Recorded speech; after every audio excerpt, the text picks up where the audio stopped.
एक सुपरस्टार और एक राइजिंग स्टार अगर दोनों एक साथ एक फिल्म में होंगे तो ईगो क्लैश तो होगा ही। वैसा ही कुछ हो रहा था ऋषिकेश मुखर्जी की उस फिल्म के सेट पर जिसमें अमिताभ बच्चन और राजेश खन्ना दूसरी बार एक साथ नजर आए थे।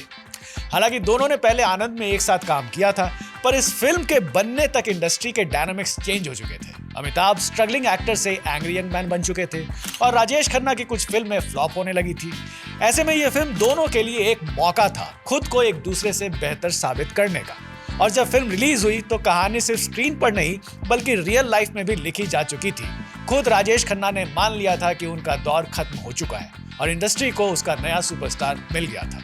काका को यह एहसास दिलाने वाली इस फिल्म का नाम था नमक हराम, जिसके मेकिंग की बात करेंगे राजा रेट्रो के आज के एपिसोड में।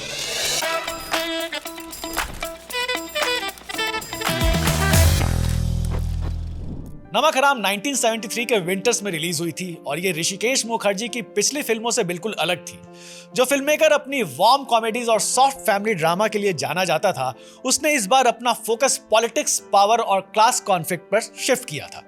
नमक हराम असल में 1964 की हॉलीवुड क्लासिक बेकेट से इंस्पायर्ड थी। इसके कोर में एक पावरफुल आइडिया था, कैपिटलिज्म और सोशलिज्म के बीच टकराव और कैसे ये संघर्ष दोस्ती, मोरालिटी और इंसानी रिश्तों को तोड़ देता है। जहां बेकेट में रिचर्ड बर्टन और पीटर ओ टूल थे, वहीं ऋषिकेश मुखर्जी ने आनंद की आइकॉनिक जोड़ी राजेश खन्ना और अमिताभ बच्चन को रिपीट किया, पर इस बार दोनों को साथ कास्ट करना थोड़ा मुश्किल था। जब फिल्म की शूटिंग शुरू हुई तब राजेश खन्ना अनडिस्प्यूटेड सुपरस्टार थे और जंजीर अभी रिलीज नहीं हुई थी, लेकिन आनंद में अमिताभ बच्चन के इंटेंस परफॉर्मेंस ने लोगों का ध्यान उनकी तरफ खींच लिया था। साथ ही कई बड़े प्रोजेक्ट्स लाइनअप होने की वजह से अमिताभ तेजी से एक राइजिंग स्टार के रूप में उभर रहे थे। नमक हराम 70s में मिल ओनर्स और वर्कर्स यूनियन के बीच के टकराव के बैकड्रॉप पर बनी थी। यह कहानी दो बेस्ट फ्रेंड्स की है जो धीरे धीरे इस कॉन्फ्लिक्ट के ऑपोजिट साइड्स पर पहुंच जाते हैं। राजेश खन्ना के कैरेक्टर का नाम सोमू है, जो एक गरीब, सीधा साधा सा आइडियलिस्टिक इंसान है, जबकि अमिताभ बच्चन विकी के रूप में दिखे जिसके फादर एक मिल ओनर है। सोमू और विकी दोनों दोस्त हैं, पर जब वर्कर्स के साथ एक कॉन्फ्लिक्ट में विकी का ईगो हर्ट हो जाता है तो सोमू उसका बदला लेने के लिए मिल में मजदूर बनकर जाता है ताकि उनकी यूनिटी को तोड़ सके। लेकिन मजदूरों के बीच रहकर उसकी सोच बदलने लगती है और उसकी सिंपैथीज उनके साथ हो जाती है। मैनेजमेंट का आदमी समझकर सोमू को मार दिया जाता है और फिर एक शॉकिंग ट्विस्ट में विकी सारा इल्जाम अपने सर ले लेता है और जेल चला जाता है। अनलाइक आनंद, इस बार दोनों एक्टर्स के रोल टेम्परामेंट के हिसाब से बिल्कुल उल्टे थे।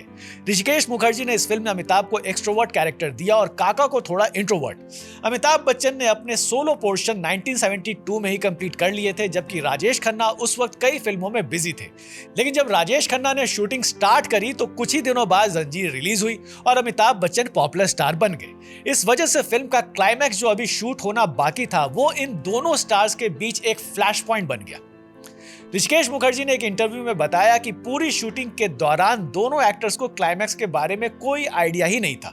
अगर किसी को क्लाइमैक्स का पता था तो वो थे फिल्म के को राइटर और dialogue writer Gulzar and Hrishikesh Mukherjee. Hrishikesh Mukherjee जानबूझकर क्लाइमैक्स को दोनों एक्टर से सीक्रेट रखना चाहते थे। फिल्म के ओरिजिनल क्लाइमैक्स के मुताबिक अमिताभ बच्चन का कैरेक्टर था जो मर जाता है, लेकिन जब राजेश खन्ना को इस बात का पता चला तो वो बिल्कुल खुश नहीं थे।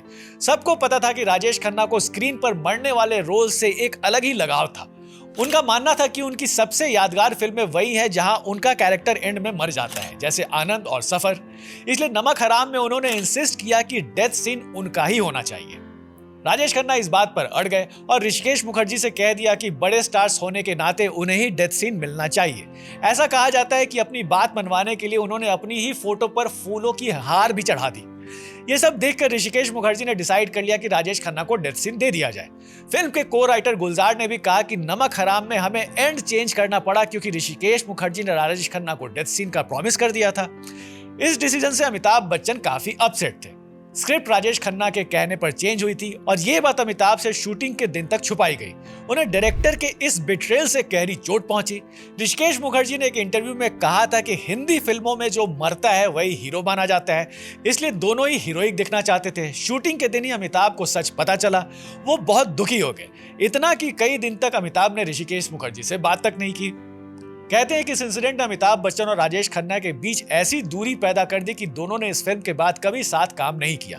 पर आयरॉनिकली जिस डेथ सीन के लिए राजेश खन्ना ने इतनी लड़ाई की, वही उनके लिए फिल्म में उल्टा पड़ गया। उनका कैरेक्टर सोमू क्लाइमैक्स से पहले ही मर जाता है। आनंद या सफर जैसे इमोशनल या यादगार फेयरवेल के बजाय यहाँ कोई ग्रैंड डेथ सीन नहीं था, बस एक अचानक ऑलमोस्ट एंटी क्लाइमैक्स मौत है, वो भी ट्रक के नीचे। ऑडियंस को समझने का मौका भी नहीं मिलता है और स्क्रीन धीरे धीरे अमिताभ बच्चन के कंट्रोल में आ जाती है और शायद फिल्म भी। नमक हराम नवंबर 1973 में रिलीज हुई। क्रिटिक्स ने राजेश खन्ना की रिस्ट्रेन परफॉर्मेंस की तारीफ की, लेकिन असली रेवलेशन बनकर उभरे अमिताभ बच्चन। जंजीर में जो गुस्सा और इंटेंसिटी देखने को मिली थी, वही यहाँ और भी ज्यादा पावरफुल तरीके से सामने आई। Veteran sound recordist Mangesh Desai ने फिल्म रिलीज के बाद देखी और तुरंत अमिताभ को फोन करके कहा कि वो फिल्म में ब्रिलियंट थे। अमिताभ, जो ऋषिकेश मुखर्जी से नाराज चल रहे थे, ये सुनकर हैरान रह गए। उन्हें लगा था कि लास्ट सीन में उन्होंने शायद ज्यादा ही चिल्लाया है।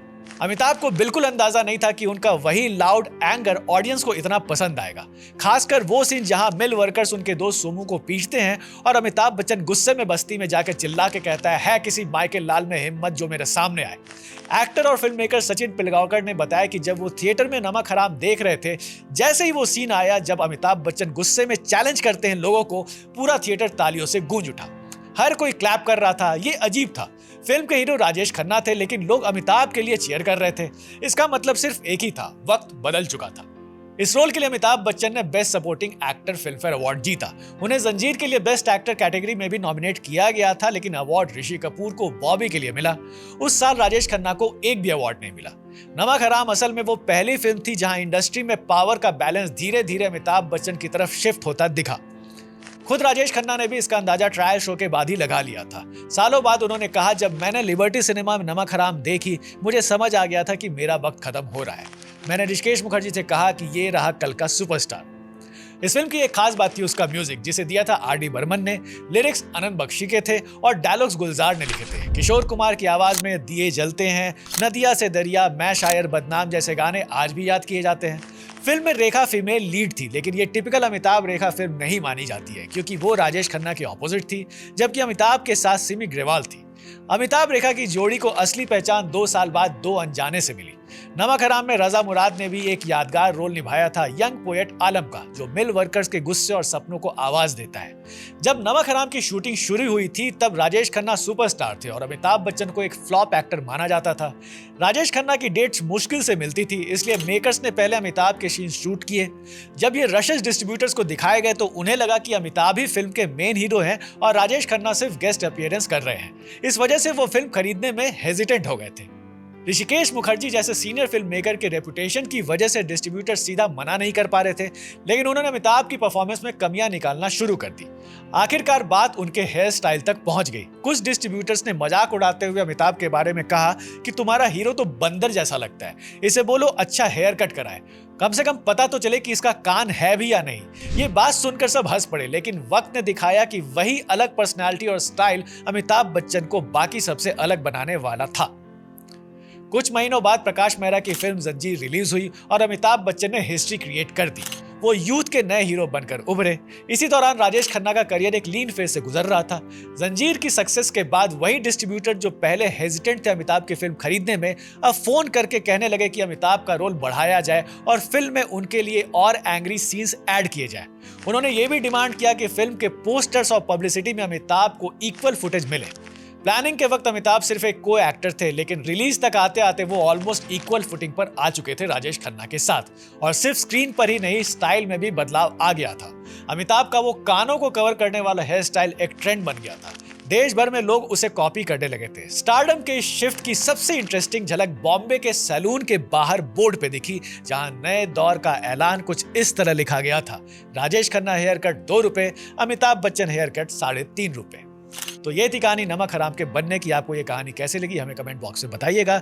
नेक्स्ट वीक फिर आएंगे एक नई कहानी के साथ। तब तक के लिए goodbye and take very good care of yourself. Thanks so much.